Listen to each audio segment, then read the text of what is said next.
শুভ সকাল আমার প্রিয় বন্ধুরা, তোমরা সবাই কেমন আছো? আশা করি সবাই খুব ভালো আছো, সুস্থ আছো। কুচবিহার জেলার ছোট্ট একটা শহর থেকে আমি মনিকা আমার আরও একটি নতুন ব্লগে তোমাদের সকলকে স্বাগত জানাচ্ছি।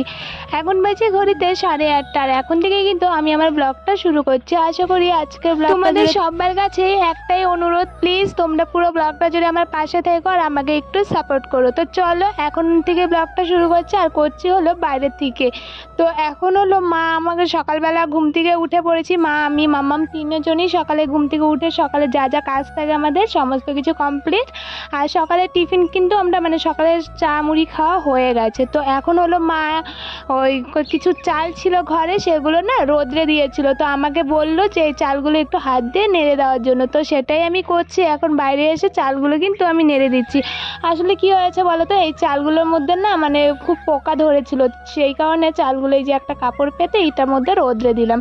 তারপর রোদে দিয়ে এসে দেখি মা এদিকে আলু ভাজছে, কারণ কালকে আমরা গিয়েছিলাম আমার মামার বাড়িতে, সেইখান থেকেও দেখতেই পেরেছো বিরিয়ানি নিয়ে এসেছিলাম।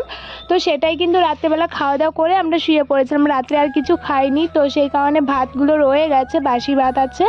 তো সেইগুলো দিয়ে এখন সকালের টিফিন হবে হলো আলু ভাজা পটল ভাজা, আলু ভাজা বেগুন ভাজা বলছি বারবার, বেগুন ভাজা না পটল ভাজা, আলু ভাজা, শুকনো লঙ্কা ভাজা, এগুলো দিয়ে আমরা হলো সকালের খাওয়াটা কমপ্লিট করব। তো এদিকে আমরা কিন্তু খেতেও বসে গেছি। আর ওই যে ডালটা যেটা দেখতে পেরেছো, সেই ডালটা কিন্তু মা ভিজিয়েছিল বড়া করার জন্য, তবে সেটা করা হয়নি। মা হঠাৎ করে বললো থাক বড়াটা না করলেই হবে, আমি আর কি বললাম যে বড়াটা করতে হবে না, তা মাও বললো ঠিক আছে থাক তাহলে বড়াটা না করলেও হবে, আলু ভাজা আর পটল ভাজা দিয়েই খেয়ে নিই। তো সেই কারণে এখানে আমি আর মা দুজনেই খেতে বসে গেছি। আর মাম্মাম কিন্তু এখন বাড়িতে নেই, মাম্মামকে নিয়ে গেছে তার মানি ওই বাড়িতে।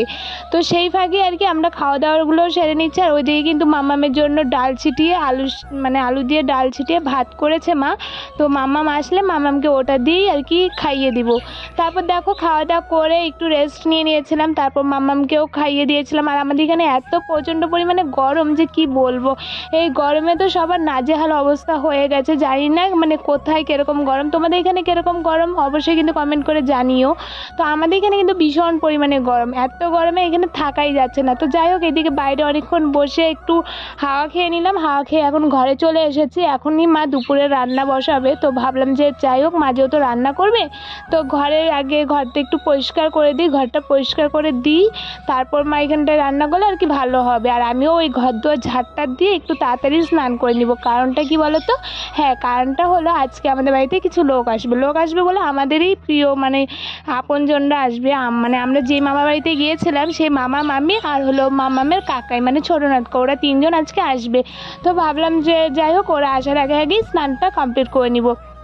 তো সেই কারণে আর কি তাড়াতাড়ি করে কিন্তু ঘর দুয়ার ঝাড় দিয়ে নিচ্ছিলাম, আর ঝাড় দেওয়া কমপ্লিট হয়ে গেছে। আর এইদিকে মা বাইরে মাছ ধুচ্ছে, আর আমাকে বললো যে এখানে হলো কী যেন বললাম ডাল বসাতে।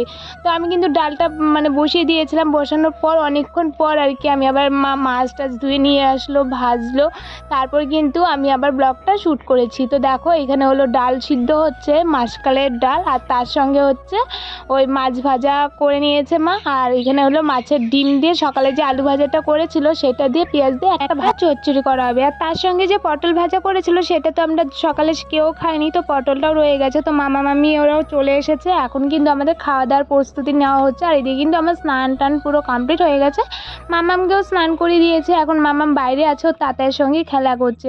আসলে কি বলতো, আমরা কিন্তু অনেক দিন পর সবাই একসঙ্গে হলাম, বেশ মজা করেছি, গল্প আড্ডা অনেক কিছু আর কি, খাওয়া দাওয়া অনেক কিছুই করেছিলাম। তো যাই হোক মামা মামিকে এবং কি ছোটো নাটকাকে আর ক্যামেরার সামনে নিতে পারিনি, কারণ সেই সময় ফোনে চার্জ ছিল না, কারেন্টও ছিল না।